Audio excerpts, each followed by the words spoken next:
Okay, good evening, everybody. Good evening and welcome to the January 11th, 2024 meeting of the Historic Preservation Commission. Hearings before this commission are quasi-judicial in nature. This is a design review process to determine whether a proposed project is congruous with the special character of the historic district or landmark in which it is located. Decisions of the Commission are based on the record of these proceedings, the Wilmington Design Standards for Historic Districts and Landmarks, and the Secretary of Interior Standards for Rehabilitation. Evidence submitted to the Commission for review will become part of the record. Appeal of a Commission decision must be submitted to the Wilmington Board of Adjustment within 30 days of the date of the Commission's action. Further appeal must be submitted to Superior Court. Evidence pertaining to an agenda item must be presented during the evidentiary portion of that item. Individuals who wish to address the Commission will be sworn in as witnesses to present material and substantial evidence. The Chair will recognize each witness who wishes to address the Commission during the evidentiary portion. In order to ensure that witness evidence is properly recorded, each individual is asked to come to the podium and clearly state their name and address before addressing the Commission. As a brief reminder, members of the Commission are appointed by and serve at the pleasure of the City Council. Our charge is with respect to the protection and preservation of properties located within the city's designated historic districts. The Commission is held to the requirements of the Wilmington Design Standards for Historic Districts and Landmarks, as well as the applicable North Carolina state law. We are to determine whether exterior changes to a building are congruous with the special character of the city's historic districts. It is important that the Commission deliberate the merits of each request in a manner that provides a record of the basis for our decisions. Please remember that our deliberation should be centered on how a project meets the Wilmington Design Standards and whether the standards are congruous. Commissioners, if you have received or been made aware of any information outside this evidentiary hearing related to an agenda item before the Commission, please recuse yourself from that agenda item. Before the meeting begins, please ensure that all cell phones are silent mode or turned off. I will now introduce members of the city staff who are here to help us tonight. I'll start with Brian Chambers, our Assistant Planning Director. Melissa Huffman, our Assistant City Attorney. Megan Basic, our Associate Planner. Jessica Baldwin, Historic Preservation Planner. And Amy Bradshaw, our Planning Coordinator. I am the Commission Chair, Kathleen Egan, and my fellow commissioners will now introduce themselves. Ross Tomaselli. Stephen Sulkey. Christopher Yermel. Allie Watts. Thank you. We will now swear in those present who wish to present evidence related to an agenda item. If I could have all staff, applicants, and members of the public who wish to speak this evening, please stand up and raise your right hand. Do you swear that the testimony you're about to give is the truth, the whole truth, and nothing but the truth? I do. Thank you. Thank you.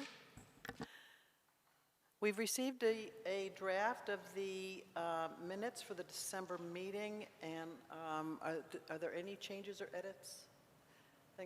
I'd like to ask a couple of clarifications, if you don't mind, on the minutes relating to 208 Market Street. And this may require, I just want it to be noted as best as it possibly can in the minutes.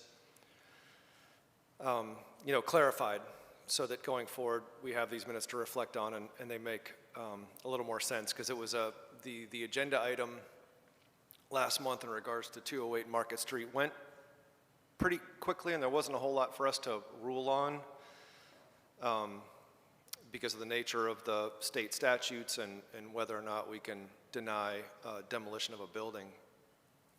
But I would like to ask a couple of questions about this, if I may. And the one has to do, so they're on page 8, under 208 Market Street, that's where it starts. Over on page 9, the end of the first paragraph, County staff advised the contractor that a COA was waived for this process. This is to do interior and exterior demolition. County staff advised the contractor that a COA was waived for this process considering the condition of the building and prior condemnation. City staff remained unaware of the pending demolition. So the New Hanover County told the applicant that a COA for a demolition, commercial interior demo permit didn't require any kind of COA because it was not noted they would be doing any exterior demolition, was that right? According to the applicant, that is what he's saying. Right. I okay. don't have any knowledge from the county about what they determined. Okay. All right. On the next page, on page 10, about fourth to the last paragraph, Mrs. Baldwin responded that staff signed off with a note that if anything were to touch the exterior, it would require a COA. She noted that the county sent an addendum and that the permit was pending on the day that staff arrived and that the structure had no roof. She commented that this happened quickly. So What happened? We signed off on an interior demo permit because it was just to be interior. They revised that permit to include the roof, and before we final approved that permit to say it needed a COA if they touched the roof, they had already taken down the roof. So they were just revising it with the county, with that commercial interior Yeah, demo so permit. that permit that had our condition that said that they required a COA, if it touched the roof, never got fully approved before they had already done the work. It's like one of those things where they were like, Okay, I don't know what to say. okay. All right, thank you. Yeah, I just wanted some clarification on that.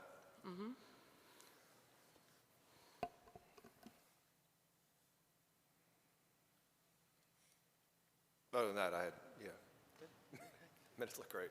Okay, then we need to someone needs to make a motion to approve the minutes. Also move. Somebody want a second? Second. All in favor? Aye. So the minutes are approved. Okay, we'll now move on to the evidentiary hearing and begin with old business. And the first agenda item is 109 South 7th, roof replacement and change in materials. We'll have the staff report first.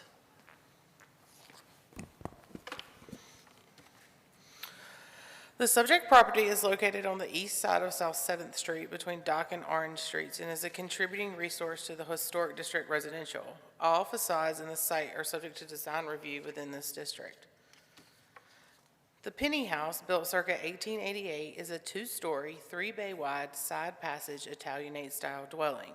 The low-pitched hip roof has an ornate bracketed cornice, a wide frieze band, and arched vents. The 2/2 sash windows feature decorative peaked hoods and a molded trim. The front facade is adorned with a two-story, full-width front porch supported by posts with ornamental brackets on the upper story and hand-sawn corbels. Both story balustrades feature turned balusters, and the main entry door is a double-leaf wood door with a segmental arch and a coordinating transom.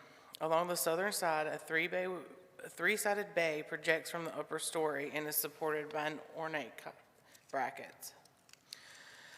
The applicant proposes to replace the existing standing seam metal roof with a Gulf Coast 5V 12-inch crypt panels. No new gutters, downspouts, or vents are proposed.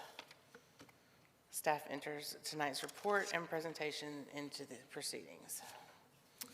Any questions for staff? Thank you. We will now give the applicant the opportunity to provide additional evidence or answer questions. Please give us your name and address so we can get it into the My name is minutes. Mark Dubinsky. I live at 109 South 7th Street, Wilmington. Good afternoon, everyone.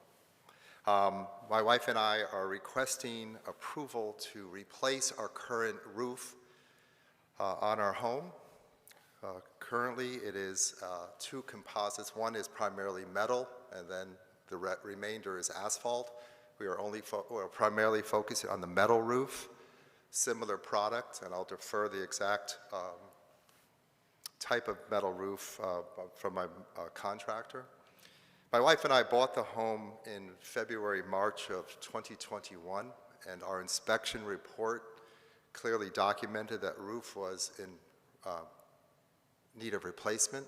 There were water leaks present that are continuing to invade our master bedroom upstairs. The previous owner made us aware that the roof had been patched numerous times over the years. It's really unclear when that metal roof was replaced, presumably since the home was built in 1883.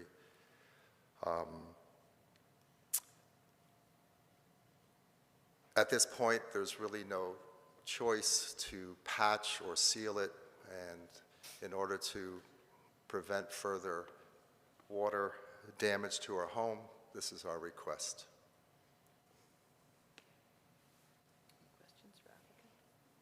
Are we going to be able to ask the contractor? I assume he knows the details of why it can't be patched, why it's too far gone to require replacement. It looks like it's in really healthy condition, and we can find out from the contractor the leaks are at what parts of the roof. Can I share some photographs of the interior? Would that be helpful, which are not part of the packet? I also have a copy of our home inspection.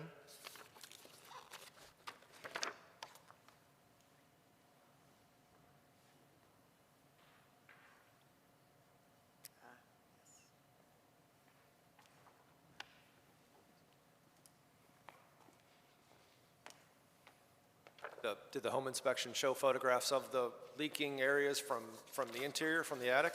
Yes. Can you describe what the conditions are like at those areas where it's leaking from inside the attic? Stains are noted on ceiling. Stains tested dry at that time. Moisture meter on date of inspection. Subsequent observation is recommended by client. Further investigation is required by qualified contractor if client is concerned, as this is an ongoing issue. I have additional photographs that are in black and white from that inspection of February 21.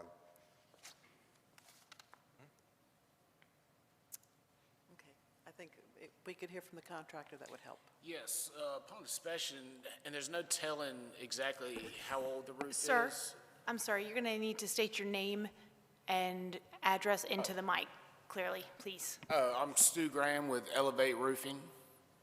I'm the contractor for Dr. Dubinsky.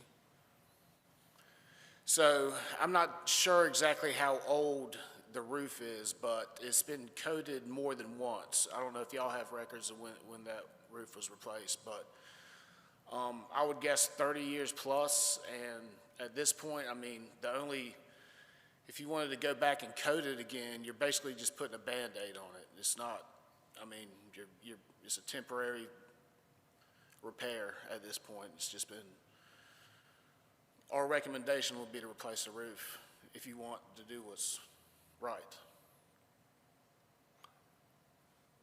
Simple as that. Do you have any photographs of the rest of the roof? We have one photograph in the packet, and that part looks pretty good. Do you have parts that are corroded or anything, evidence of that?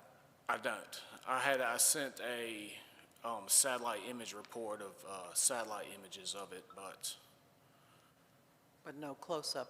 no, Pictures. just when I had my roofer do the inspection, I had him send what I had. Okay, also And you in can that tell one- from some of the pictures just kind of how that coating's caked on there. all right. In the one picture also, it looks like this house has internal gutters. Are they still active? As far as I know.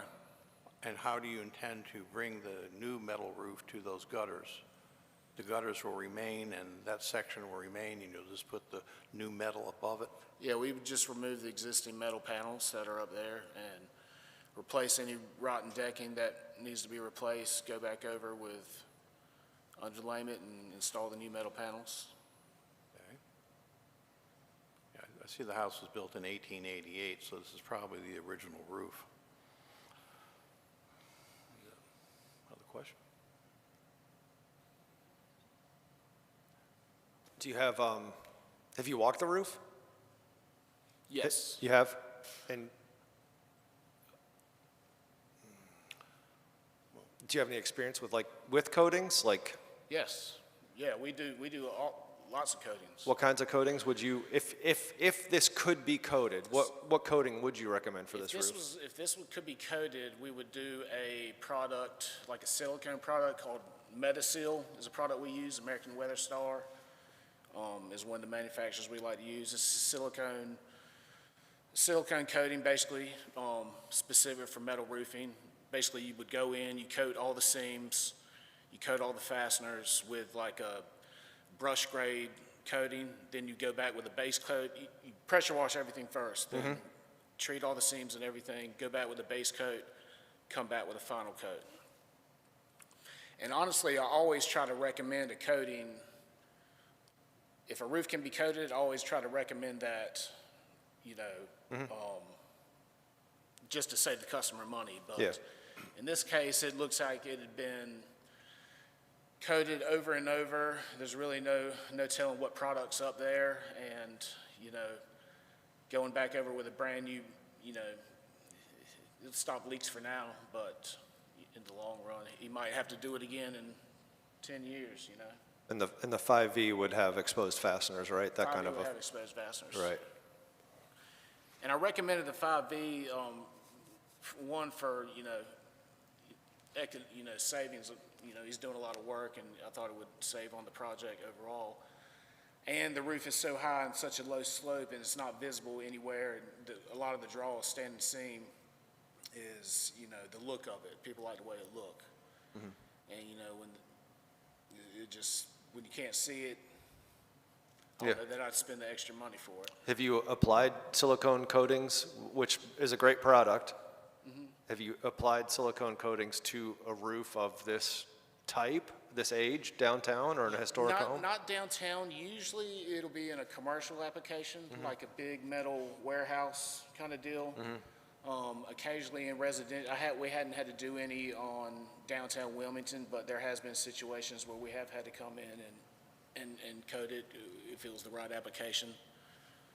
Are there any places on this existing roof where the metal is thinned out, where it's like rusted through, or like, and I'm curious about the leaks too. Are the leaks coming from around penetrations for chimneys or venting? Yes, yeah, there's no like holes in the roof or anything, but there's a few exposed fasteners where the coating's kind of cracked around the seams and everything, and it's just kind of a little bit of water coming in a little bit at a time. That over a long time can become a problem.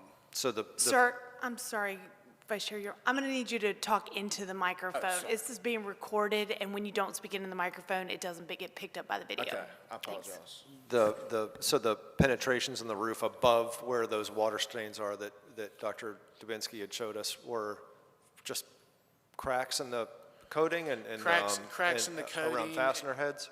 Yes, sir, cracks in the coating. It's hard to tell where, in a roof like that, you really can't pinpoint exactly where it's coming in because there's no obvious areas. There's no holes in it. There's, the chimney flashings look good. The boot pipe boots look good. It's just, cracks here and there. It could, water could be coming up here near the ridge and getting in a little bit down here near the eave. It's just tough to pinpoint for any repair that we could warranty, Yeah. And I'm just going to say, I'm inclined to not approve this myself personally, because we as a commission and myself professionally, I've seen roofs of this condition. It's in really good condition. Maybe you have some spots that need to be dealt with, but it certainly looks like it can be saved with a good power washing, the silicone coating, and doing it properly. I mean, you've done it before, and the techniques you're describing sound. It sounds like a good way to go about it, but this roof looks like it's in great shape as it is, and I think it's going to be personally and professionally a disservice to the roof to be putting new fasteners with 5V, and those neoprene washers are going to wear out at some point, and then you've got a whole nother thing to deal with when you have hundreds of fasteners all along this that are, 20, 30 years down the road, those fasteners are going to deteriorate in the UV light, and the roof as it is now looks great. Excuse me, great. So I'm kind of inclined to go with that, unless we saw like some other evidence from inside, saw broken roof decking, but still, even if you had broken roof decking and metal that was thinned out in places, you could replace areas of it, re-seam new metal panels onto it, and then just recoat the entire thing. If I may, we've had other leaks in the roof, one on the stairwell, and a contractor went up, tried to identify. It was described as a tear. I don't have photographs of that. I will not go up on the roof, of course. I trust them. But it was described as a linear tear in another area of the home and flooded our stairway, not significantly or damaging wood, but it came down the wall and created a puddle in another spot. That was repaired. I feel that we're putting our finger on holes in the dike. This roof is not visible from the street. We are committed to maintain the appearance of metal, and I believe that your tentative decision to push this down the road with coating will kick the can, cost me whatever, and in a short period of time, then I'm obligated to replace this roof. Now, that being said, thank you. Yeah, and I have to clarify, I'm not denying that you have problems with the existing roof covering. You do. It's very clear. You have puddles in the stairs over a stairwell, you have leaks coming through, and you've got stains in the bedroom ceiling. I am certainly not convinced that your only methodology, even remotely close, is to replace the entire roof. I just don't. I've been doing this too long myself to Have you agree replaced total roofs in the historic district to date? There's a longevity, life expectancy to roofs. It's a metal product. But it And looks again, like you have it does not thickness. affect the visible appearance to maintain the historic value of our community. You cannot see this roof. Okay. Thank you. Any other questions for applicant? One question, would you put a standing seam roof if we allowed you to take this roof off? I'm sorry.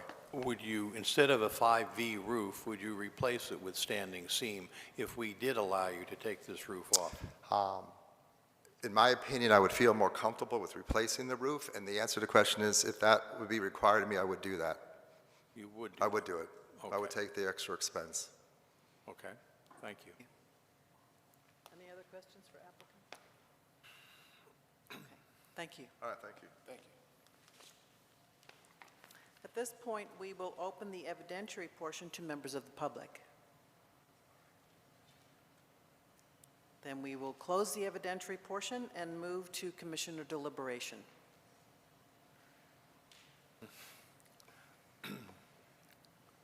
Yeah, like I said, I'm gonna be voting against it just because I would need to see more evidence. I'm just, again, I am not denying that there are issues right now, that there are leaks. It happens all the time. It'll happen on every single historic metal roof in Wilmington. Leaks are gonna develop. I'm just disagreeing with what the methodology is here to deal with it. Unless there were more photographic evidence or someone else can give us some documentation of the condition of this roof is so deteriorated that the only option is to replace the roof. But that's where I stand myself. I tend to agree with Chris. I mean, evidence, this is an evidentiary hearing. I'm not seeing pictures of the surface of the roof. And again, I sprung a leak a couple weeks ago on the back of my roof. Mine is, what, 8 years younger? And I'm going to get it fixed. Something happened, I'll fix it. I mean, so yeah, I just, unless I saw pictures of this roof totally rusted out, destroyed, and I've seen some houses where they've not been maintained in that condition, but the one picture we've seen in this roof it basically looks pretty much like my roof, and it's okay, it works. Except for some problem areas. And you deal with those and you're going to have a recoat leak it. here and there, and you Yeah. fix it. I have that in shingle roofs years ago, so it's like, From the standpoint of documenting why we reached a certain decision, I don't feel that we have enough information, and I too would like to see photographs, even if it's inside the attic, some more photographs of the roof so that we can see. It's really something we don't like to do, to lose these metal roofs that are in Wilmington.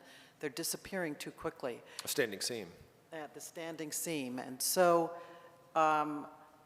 rather than deny it outright, I feel we don't have enough information to decide one way or another. And I would like to bring it up as an option for the applicant to continue this until next month and bring us some pictures taken from the attic or the roof so that we can have it in the file as evidence as to why we would make this kind of a change at this time.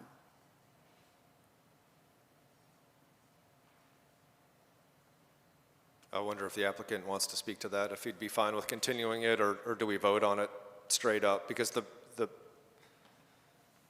proposal is for a 5V roof, not a No, standing seam. I will agree to continue us till the next meeting. We'll have more detailed photographs, maybe from even inside the attic during a Sure. sunny day. We can see light holes come through, and Photographs of the problem areas and We'll get a drone or and whatever. descriptions, Okay. and, yeah, if we That will can, really help. a little more technical information would help us a lot. all right, thank you. Okay. All right, then, could we have a motion to I continue? move to continue. All in And favor? that will be to the February 8th meeting, to a date certain? Yes, thank you. To the February 8th and 2nd, and then we'll all vote. Second? Aye. Then Okay. aye. So the motion passes. We're going to go to February 8th Yeah. and allow the applicant to give us more information about the state of the roof. The second item on the agenda, which was 710 Gray Street, the applicant has asked to continue this to the February 8th meeting, and so I will make a motion to continue item number 2 on the agenda to the February 8th meeting, and I need a second. Second. All in favor? Aye. That one is continued. That moves us then to item number 3, which is 518 South 5th Street, exterior alterations.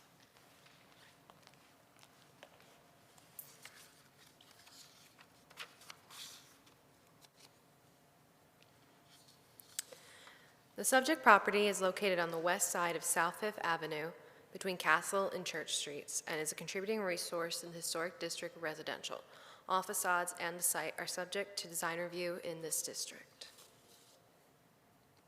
The Berry House, built circa 1900, is a one-story, 3-bay wide gable front dwelling with clapboard siding and 2/2 sash windows. On the front, a partial width projecting gable front porch features paired posts on brick piers and a decorative balustrade between the brick piers. The central entry features a divided half-light door. Rafter brackets adorn the eaves of both the main body of the dwelling and the porch gable. The gable is completed with a diamond-shaped attic vent, and historically, the front facade windows featured louvered shutters. The accessory structure was built in 2015 and is clad in hardy board siding with a vinyl window and fiberglass door and a metal garage door opening.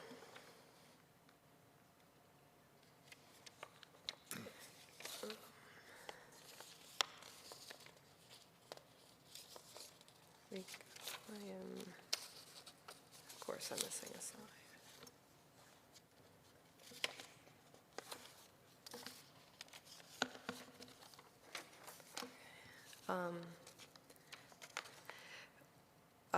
Previously, the applicant had come forward and sought approval for the project that you see on your screen right now, including the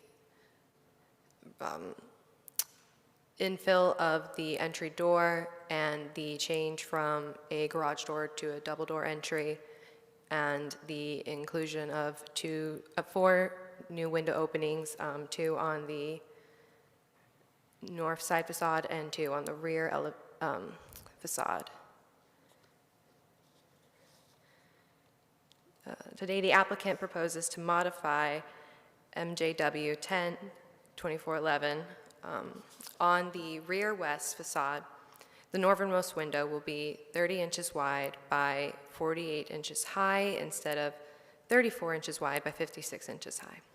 The southernmost window will be remaining as previously approved, and both windows are to remain as gelled win W2500 series white painted aluminum clad double hung windows with full lake glazing.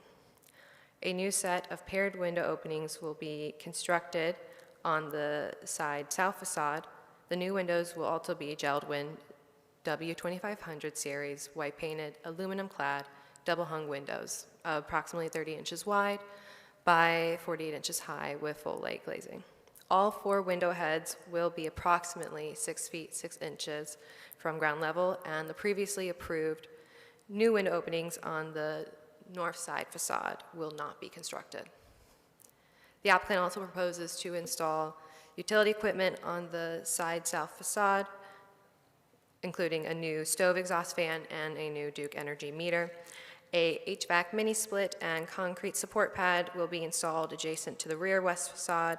The applicant has not provided product specifications nor measurements for those. Staff notes that the accessory structure is partially visible from the public right-of-way and would like to enter this presentation report in tonight's proceedings at this time. Are there any questions for staff? This project was to make this a living unit, wasn't it, instead of a garage? Was that? I am so sorry, Stephen. I cannot hear what you are saying. I'm sorry, I said this project, if I remember, was to make this a living unit and not a garage? Was that? Correct, Yeah, yes. Okay.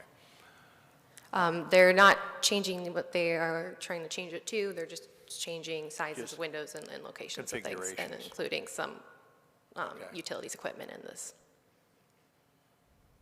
I didn't see it. I'm sure it's here, I just didn't catch it. But when was the garage built? 2015. Okay.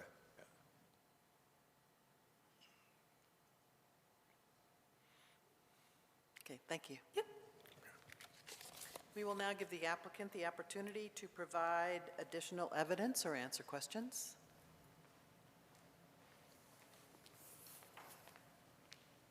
Hello, my name is Kyber Nasser, and I live at 513 South 7th Street. So you've already seen this application before, and this is to address some windows as well as adding some utility equipment.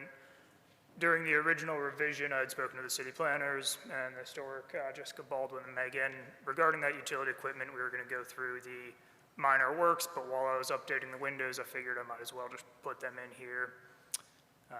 So you can all approve it, get it in one package. The windows, this is a change that came about partially. The height of the windows changed. I was talking with a friend who's an architectural drafter and saying dimension everything from the top. Previously, the windows had been submitted. They were dimensioned from the bottom to match the existing window. Now changing this so they will all match at the top. Throughout, that'll be nice and consistent. If you look around downtown Wilmington, I won't say there's a consistency in whether windows are matched at the top or the bottom. On my street, I can see several that are both ways. But I think this will provide it better. It'll also match the height of the doors as well. The proposed doors will line up at, I think it's around 83 inches, something like that. In terms of the window sizes, as I was getting into the space, it is proposed to be converted into a living space. The original windows were about, the originally submitted windows were a little bit larger than the currently existing window. And I thought it'd be nicer to go with slightly smaller windows. This leaves a little bit more wall space. It lets me make better use of the proposed kitchen area. I would like to note the dimensional difference between the previously approved windows. The current window that's there and the ones I'm submitting is about the same. Previously approved was like 2 inches larger.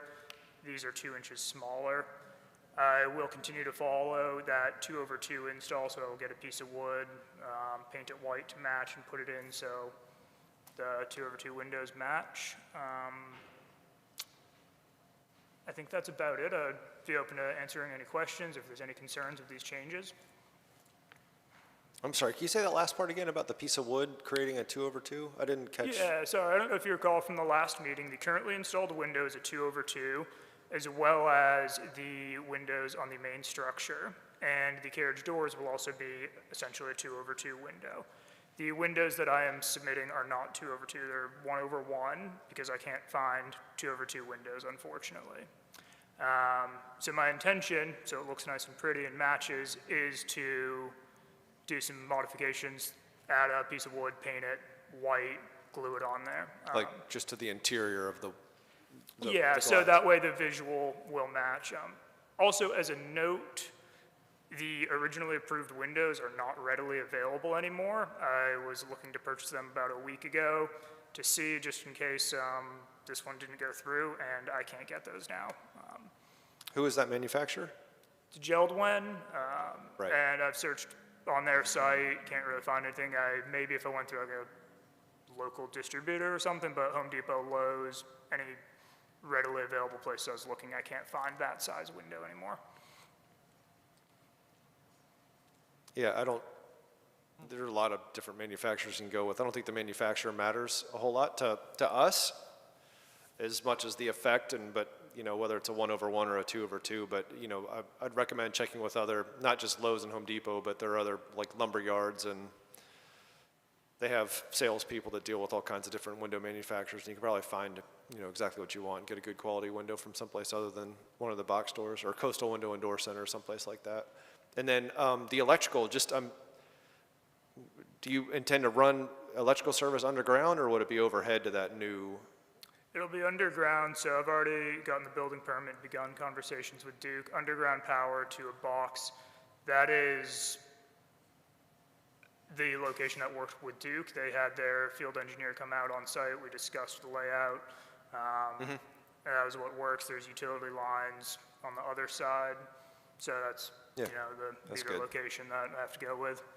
That's a wise move. And then one last comment I have is just those doors, the way they're drawn on attachment 7. I see these bi-hinge doors, and there's no overhang on this building to speak of. And I'd probably recommend, if you wanted to come back for a different meeting, but having a little tiny roof come out over the door, the same pitch, come out over for a little bit of weather protection. I just feel like the water's going to get, it's really hard to manage water if you don't have some kind of an overhang right there. Yeah, that is something, especially with it being on the gable side of the house.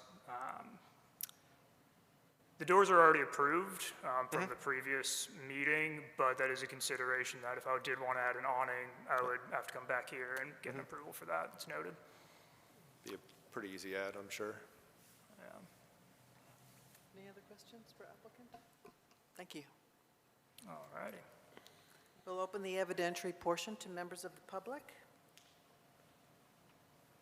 We will- Staff would just like to note that if you guys are gonna approve this, if you'd add a condition so that we don't make them 2/2 windows, since they're not gonna be true or simulated divided lights. I prefer them not to have a piece of wood in the middle of the pane. That's my only request there. Okay. I'd rather them just be 1/1s and call Then it. have that, yeah, okay. Sure.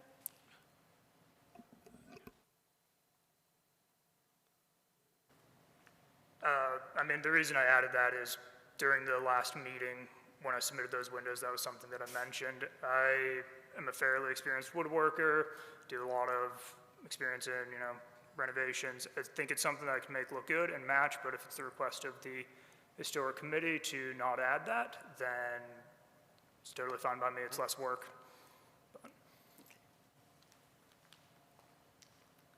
Okay, we will close the evidentiary portion and go to commissioner deliberation.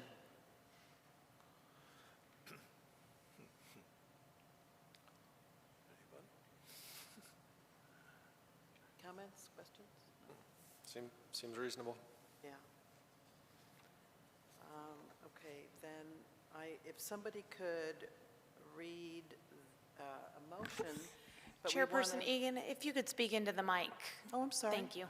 Okay, so I need someone to read the motion, but I think on the motion, Jessica recommended that we put a condition that the windows be 1/1.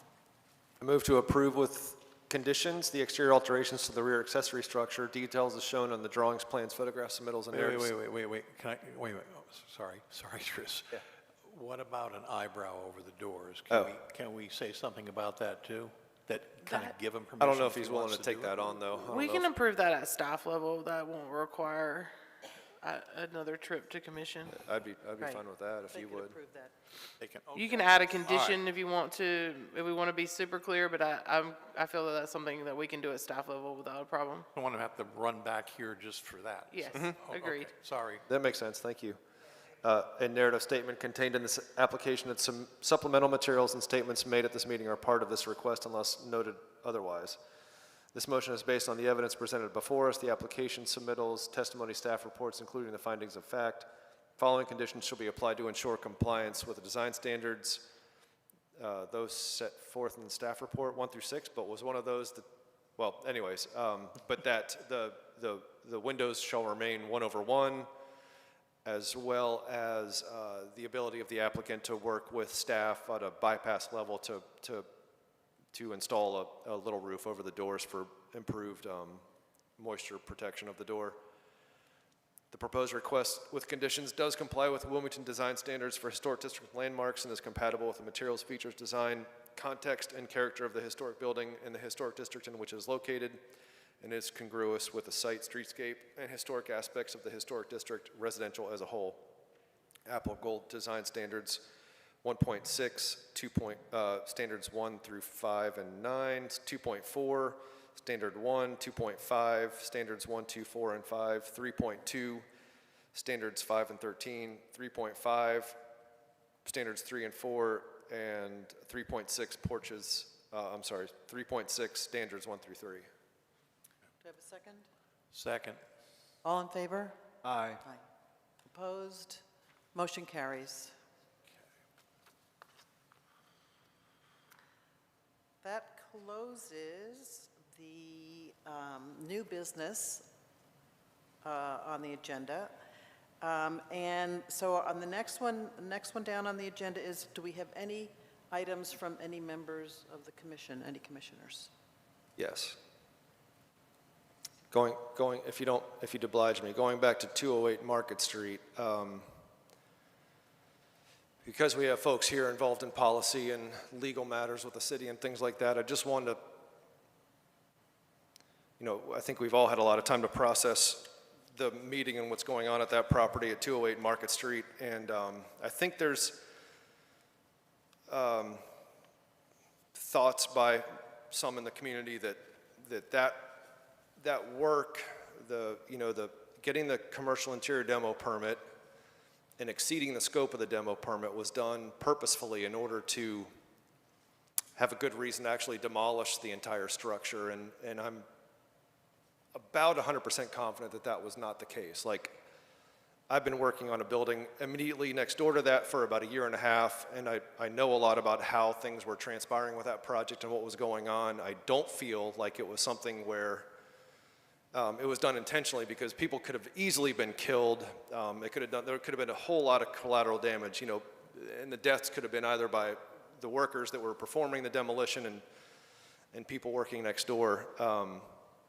So I don't think that was intentional, but I think it is a cautionary tale, and that I hope somehow going forward between the city and the county, there's some additional oversight that monitors things like this to make sure that people don't exceed that scope, because I think in the wrong hands with people with ill intent could use a commercial interior demo permit to create problems that are almost insurmountable, and in that case at 208 Market Street it was. So I'm just putting it out there from this position for city and county that there needs to be some additional oversight and monitoring of projects like this, so that it is not used for ill intent in order to get buildings demolished in order to build new structures in the historic district. I just think that it could be a problem going forward, and I'm just kind of, and it's not the fault of staff or Jessica Baldwin or anyone else. I think it's city staff level, but things just proceeded so fast, and there has got to be some way to monitor these things going forward. That's all I had to say about that.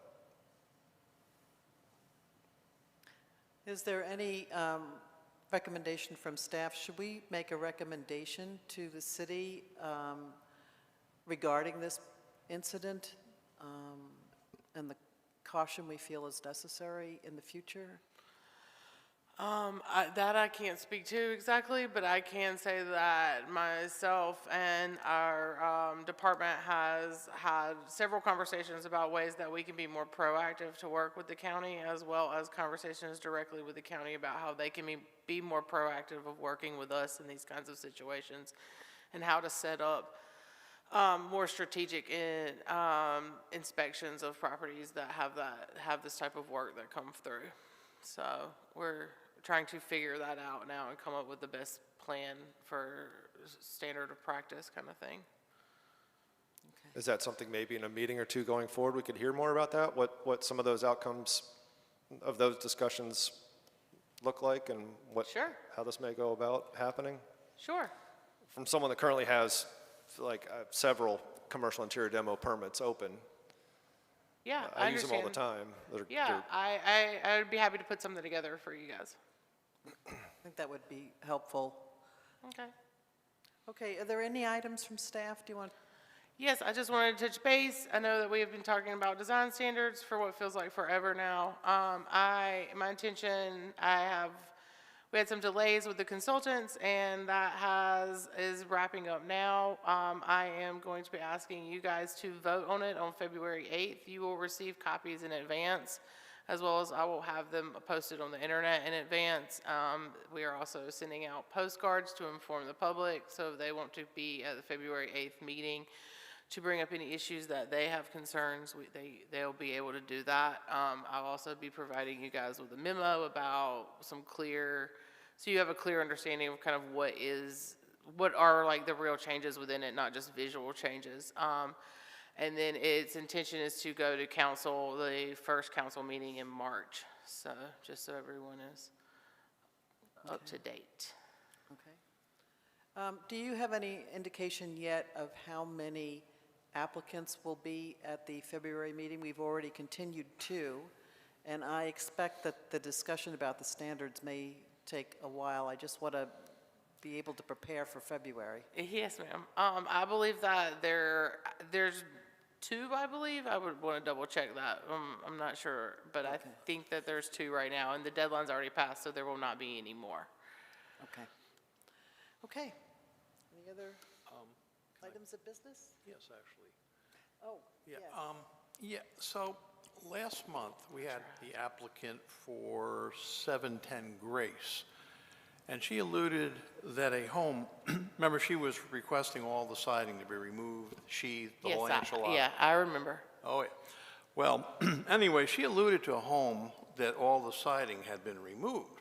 So I did some checking, and one of the homes I found, 620 Chestnut Street, about a block from me, on October 13th, 2022, we gave permission to remove an addition that was on it that was pretty bad shape. They're going to rebuild the addition, and they're going to do some work on the facade. That home has literally removed every single board of siding on it and replaced it with sheathing and the whole enchilada, very akin to what Ms. Schultz was talking about. And also another one on 215 South 6th Street on June 8, 2023. That was the one that had the dormers up front. It was to change the facade and put an addition on. They not only removed the siding, they reduced the house to studs, and they are now rebuilding it. I just personally am having a hard time wrestling with the idea of denying people when the city, in 2 cases now, have allowed this to happen. It sets a precedent. So, I mean, I think we need to think about this a little bit. I don't know how you want me to respond. You guys approved both those projects. That's all I can say about that. Well, we approved. So our concern on these is the actual work that took place diverged from what we thought was going to happen over there. So is there a way that we should be doing something else to make sure that whatever we approve is actually what they do and not something totally different? I mean, so I believe in their request that had to repair or replace siding as needed listed. So I believe that it would be up to you guys to determine what that means. In our motions, we should be more specific then? If that's where it occurs, or if it's in conversation with the applicant when they're in front of you kind of thing, to understand how much they feel is going to be replaced or that type of thing. We don't have the staff capacity to go out there and check boards in that kind of manner to really keep that aligned. I do believe that 216 South 6th Street is putting wood back, and I also believe that 620 also put wood back. But, you know, again, there's a limited amount of control in that I truly have. So it could either be a condition in any approval or ask for more information from the applicant as they're putting something in front of us that we can know specifically what they're proposing. I mean, that's pretty vague, like that statement for moving and replacing as needed. I mean. Sure. Apparently, it was all needed because they completely did the entire home. And that's it. I mean, learning from these mistakes Right. is definitely. Absolutely. Okay. All right, thanks, Jessica. All right, then I'll make a motion to adjourn. Okay. Second, all in favor? Aye. Aye, thanks.